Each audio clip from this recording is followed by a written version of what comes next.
21st century का pandemic corona virus, जिसे हमारी जनरेशन फर्स्ट टाइम देख रही है, बल्कि ऑलमोस्ट लोगों ने अपनी लाइफ में फर्स्ट टाइम ऐसा कोई पेंडेमिक देखा है जिसने पूरी दुनिया को अपनी लपेट में ले लिया है। काफ़ी बड़े बड़े बिजनेसेस इसकी वजह से लॉस में जा रहे हैं। सिर्फ यूएसए में अब तक 20 मिलियन लोग जॉबलेस हो चुके हैं। काफ़ी सारे लोग इस वायरस की वजह से अपनी ज़िंदगी से हार चुके हैं। टीवी, इंटरनेट, सोशल मीडिया, हर जगह इस पेंडेमिक के बारे में बात की जा रही है। तमाम friends, relatives, family members safety precautions के मैसेजेस फॉरवर्ड कर रहे हैं कि अपने घरों को सैनिटाइज करें, मास्क यूज़ करें, अपने हाथों को टाइम टू टाइम सैनिटाइज करें, सोशल डिस्टेंसिंग रखें, एक्सेट्रा एक्सेट्रा। लेकिन इसके अलावा भी एक ऐसी चीज़ है जिसके बारे में कोई बात करना पसंद ही नहीं करता, जिसने सदियों से लोगों का जीना मुश्किल किया हुआ है, जिसकी वजह से इंसानों की एवरेज लाइफ कम हो गई है। लोग वक्त से पहले बूढ़े हो रहे हैं। काफ़ी सारी डिजीजेस जैसे कि stomach ulcers, insomnia, heart diseases, blood pressure, diabetes और कई तरह के हेडेक्स इसी की वजह से होते हैं, और वो है वरी। ऑथर जब इस टॉपिक पर रिसर्च कर रहे थे तो वो fifth Avenue and 42nd street के एक मशहूर बुक स्टोर में गए। काफ़ी ढूंढने के बाद उन्हें सिर्फ 22 बुक्स ऐसी मिली जिसमें वरी से रिलेटेड प्रॉब्लम्स की बात की गई थी। लेकिन वो ये देखकर बहुत ज़्यादा हैरान हुए कि वहाँ 189 बुक्स वॉर्म्स पर मौजूद थी, यानी कि 9 टाइम्स वरी की बुक से ज़्यादा। इससे ज़्यादा वो हैरान तब हुए जब उन्होंने वो बुक्स पढ़ी, क्योंकि उन बुक्स में वरी से रिलेटेड प्रॉब्लम्स की बात की गई थी। उन्हें सॉल्व करने के लिए उन बुक्स में कोई टेक्निक्स मौजूद नहीं थी। ऑथर ने मुसलसल 7 साल तक काफ़ी टाइप्स के हज़ारों लोगों पे रिसर्च की, जिसमें उस वक्त के कुछ सक्सेसफुल लोग भी शामिल थे। उसके बाद वो इस रिजल्ट पे पहुंचे कि वरी को किस तरह ख़त्म किया जाए। आज हम सब वही सीखेंगे। So let's start. Sir William Osler 1871 में जब एक मेडिकल स्टूडेंट थे और अपने फ्यूचर को लेकर काफ़ी वरी कर रहे थे, तब इन्होंने 21 वर्ड्स पढ़े जिसने इनकी सारी लाइफ चेंज कर दी। वो अपनी जनरेशन के मोस्ट फेमस फिजिशियन थे। उन्होंने world famous John Hopkins school of medicine को ऑर्गेनाइज किया। वो ऑक्सफोर्ड यूनिवर्सिटी में रेगियस प्रोफेसर ऑफ मेडिसिन बने। रेगियस प्रोफेसर ऑफ मेडिसिन एक हाईएस्ट अवार्ड है जो ब्रिटिश एम्पायर की तरफ से किसी भी मेडिकल फील्ड में काम करने वाले को दिया जाता है। इन्हें इंग्लैंड के किंग ने सर का खिताब दिया, और जब इनकी डेथ हुई तो इन पे 2 वॉल्यूम्स की बायोग्राफी भी लिखी गई। वो 21 वर्ड्स थे। Our main business is not to see what lies dimly at a distance but to do what lies clearly at the hand. जिसका मतलब ये है कि हम अपने फ्यूचर को लेकर इतनी वरी करते हैं कि जिसकी वजह से हम अपने प्रेजेंट में एक्शन नहीं ले पाते हैं। सपोज करें, अगर आप एक सिटी से दूसरे सिटी जाना चाहते हैं, आप अपने कार की लाइट ऑन करेंगे तो क्या आपके कार की लाइट एक सिटी से दूसरे सिटी पहुंच जाएगी? डेफिनेटली नहीं। लेकिन जैसे जैसे आप आगे जाते जाएंगे, आपकी कार की लाइट भी आगे जाते जाएगी, और इस तरह आप एक सिटी से दूसरे सिटी पहुंच जाएंगे। बिल्कुल कुछ इसी प्रिंसिपल पे लाइफ भी डिपेंड करती है। जैसे जैसे आप अपनी लाइफ में आगे बढ़ते जाएंगे अपने प्रेजेंट में सही एक्शन लेते हुए, तो आप डेफिनेटली अपने डिजायर गोल अचीव कर लेंगे। A magic formula for solving worry. Willis H Carrier एक ब्रिलियंट इंजीनियर थे जिन्होंने ऐसी इंडस्ट्री लॉन्च की थी। जब वो यंग थे तो बफेलो फोर्स कंपनी में जॉब करते थे। उनकी कंपनी को पिट्सबर्ग ग्लास इंडस्ट्री में गैस क्लीनिंग मशीन इंस्टॉल करने का प्रोजेक्ट मिला, जिसको इंस्टॉल करने से पहले सिर्फ एक बार चेक किया गया था, वो भी एक डिफरेंट कंडीशन पे। जब वो मशीन इंस्टॉल कर चुके तो उन्होंने देखा वो मशीन काम तो कर रही हैं लेकिन बहुत ज़्यादा स्लो। वो उन्हें डिज़ायर रिजल्ट नहीं दे पा रही थी, तो वो बहुत ज़्यादा परेशान रहने लगे। उनके पेट में दर्द रहने लगा। कुछ अरसे तक वो ठीक से सो भी नहीं पाए। फिर उन्होंने सोचा कि मेरे परेशान होने से वो मशीन्स ठीक तो नहीं होंगी। फिर उन्होंने एक टेक्निक का यूज़ किया जो 3 स्टेप से मिलकर बनती है। Step 1, think what is the worst that could possible happen as a result of this failure. यानी कि अगर मैं नाकाम हुआ तो मेरे साथ बुरे से बुरा क्या हो सकता है।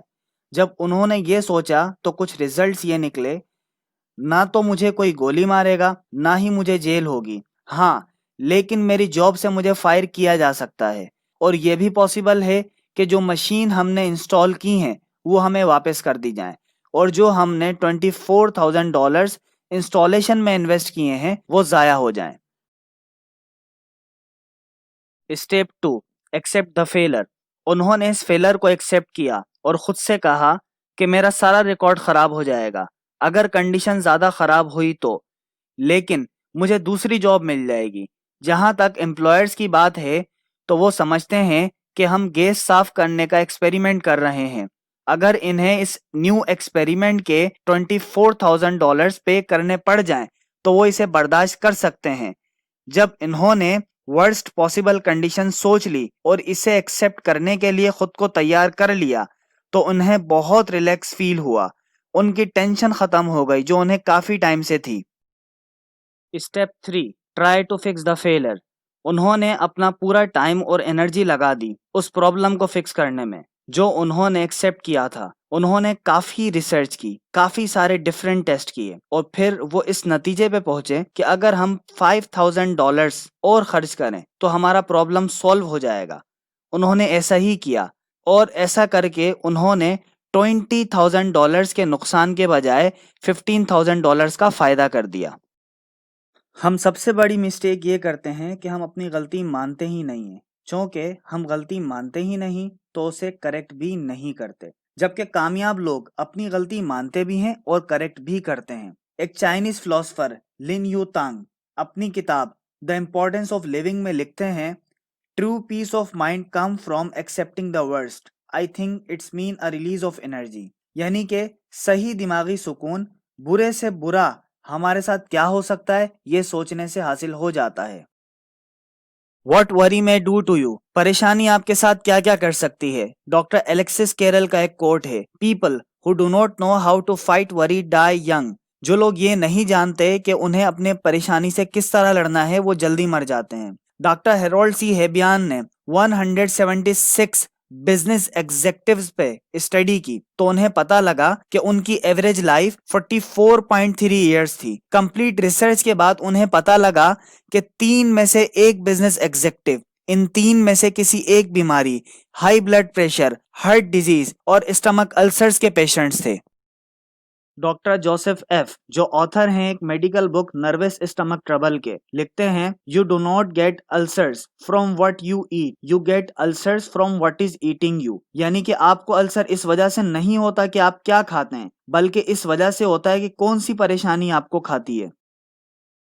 अगर कोई शख्स सारी दुनिया की दौलत का मालिक बन जाए और बदले में वो अपनी हेल्थ लूज कर दे तो वो दौलत इसके किसी काम की नहीं। क्योंकि सच तो ये है कि आप कितने भी दौलतमंद बन जाओ, आपको सोने के लिए एक बिस्तर और खाने के लिए 3 वक्त का खाना चाहिए। एक गरीब आदमी बादशाह के पास गया और अपनी गुर्बत के हवाले से उससे काफी शिकायतें करने लगा। तो बादशाह ने कहा, देखो भाई, तुम मुझे अपना एक हाथ दे दो तो मैं तुम्हें बहुत सारे सोने के सिक्के दूंगा जिससे तुम्हारी गुर्बत खत्म हो जाएगी। तुम मुझे अपनी दोनों आंखें दे दो तो मैं तुम्हें इतने सोने के सिक्के दूंगा कि इस शहर के सबसे रिच इंसान बन जाओगे। जिस पे वो आदमी बहुत ज्यादा शर्मिंदा हुआ और उसे समझ आ गया कि जो चीजें इस वक्त उसके पास हैं उसकी कीमत इस दुनिया में कहीं नहीं है। हम कुछ मटीरियलिस्टिक चीज़ों के पीछे अपनी सबसे कीमती चीज़ों को स्ट्रेस में डालते हैं और अपनी हेल्थ को बर्बाद कर देते हैं। हम कितने भी दौलतमंद बन जाएं, हमारे पास कितना भी पैसा आ जाए, लेकिन सच तो ये है कि वो वेल्थ हमारी हेल्थ से ज़्यादा वेल्दी नहीं है। नेपोलियन बोनापार्ट, जिनके पास पैसा, पावर, ग्लोरी वो सब था जिसकी एक आम इंसान ख्वाहिश करता है, लेकिन उन्होंने सेंट हेलेना का आइलैंड पे कहा था कि मैंने अपनी जिंदगी के 6 दिन भी खुशी से नहीं गुजारे। जबकि हेलन केलर, जो कि एक ब्लाइंड, डम और डीफ थी, उन्होंने कहा कि मैंने अपनी जिंदगी को बहुत खूबसूरत पाया है। खुशी इस बात पे डिपेंड नहीं करती कि हमारे पास क्या क्या है, खुशी इस बात पे डिपेंड करती है कि हमारे पास जो कुछ भी है हम उससे कितना सेटिस्फाई हैं और उसको लेके कितना शुक्रगुजार हैं। ये बातें मैंने आपको डेल कार्नेगी की book how to stop worrying and start living से बताई हैं, जो कि एक बहुत जबरदस्त बुक है। मैं नेक्स्ट वीक इसी बुक में से कुछ प्रिंसिपल शेयर करूंगा जो कि स्पेशली स्टूडेंट्स, बिजनेस एग्जीक्यूटिव और ऑफिस वर्कर्स के लिए होंगे। लाइक करें अगर मेरे आइडियाज काम के लगे हों, शेयर करें अपने फ्रेंड्स एंड फैमिली मेंबर्स के साथ, और खासतौर पर उसके साथ जरूर शेयर करें जो छोटी छोटी सी बातों पर टेंशन लेते हैं। मेरे चैनल को सब्सक्राइब करें And finally, thanks for watching.